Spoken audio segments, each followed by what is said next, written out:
تعالوا بقى النهاردة نعمل السمك البلطي في الفرن بطريقة سهلة جدا وبسيطة. خليكم معايا بس خطوة بخطوة، ومش لازم البلطي نعمله مقلي ويطلع غير صحي. تعالوا نعمله في الفرن مع بعض. هيبقى معايا سمكتين بلطي زي ما انتوا شايفين او الكمية اللي احنا هنعملها. هبدأ اعمل في السمكة كده فتحات من الجنب لغاية ما تبقى بالشكل ده.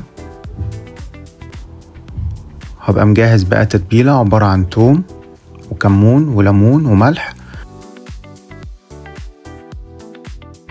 هدلك بيها السمكة كلها من بره ومن جوه.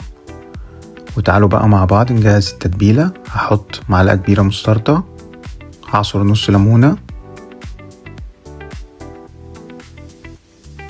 وهحط معلقة بهارات سمك وشوية ملح، شوية كمون وشوية زيت، وهقلب كل ده. بصوا يا جماعة القوام هيبقى كده. وتعالوا بقى نغرق السمكة من التتبيلة دي. وانا بعمل الخطوة دي لازم اكون فاتح الفرن على درجة حرارة من 180 ل 200.